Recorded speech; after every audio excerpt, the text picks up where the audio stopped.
Community লেভেলে ফার্মাসিস্টদের graduate ফার্মাসিস্টদের involvement না থাকার কারণে আমাদের অনেকগুলো হেলথ ক্রাইসিস আমরা দেখতে পাচ্ছি। তার মধ্যে শুরুতেই অ্যান্টিবায়োটিক রেজিস্ট্যান্স, যে ব্যাপারে উমর বলে গেল একটু আগে। বাংলাদেশের মানুষজন অ্যান্টিবায়োটিক রেজিস্ট্যান্স সম্পর্কে টোটালি সচেতন না এবং ফার্মেসি ডিসপেন্সারি গুলোতে গিয়ে তারা অ্যান্টিবায়োটিক নিয়ে নিচ্ছে।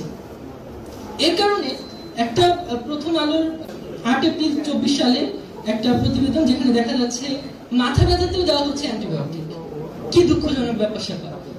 তো এইটা যদি গ্র্যাজুয়েট ফার্মাসিস্ট ইনভলভ না থাকে তাহলে তো এই জিনিস আমরা কখনোই কোপ আপ করতে পারবো না এবং অ্যান্টিবায়োটিক রেজিস্ট্যান্স দিন দিন খালি বাড়তেই থাকবে।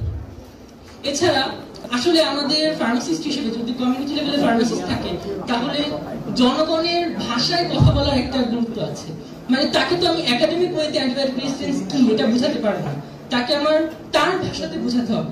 যেমন কদিন আগে আমরা জায়ান্ট হাসিনাকে বিদায় করলাম, কিভাবে এটা ব্যাপারটা হলো? তিনি যে কোনো কিছুতে গুম খুন হত্যা আয়না, এই কারণে আমরা মানে ওনার দেওয়া সব অ্যান্টিবায়োটিক রেজিস্ট্যান্স হয়ে গেছে। এখন ওই যে একটা দেখাচ্ছিল না স্বরাষ্ট্রমন্ত্রীকে, যে একটাকে গুলি করা হয়, এই একটাই মরে, বাকিরা সরে না।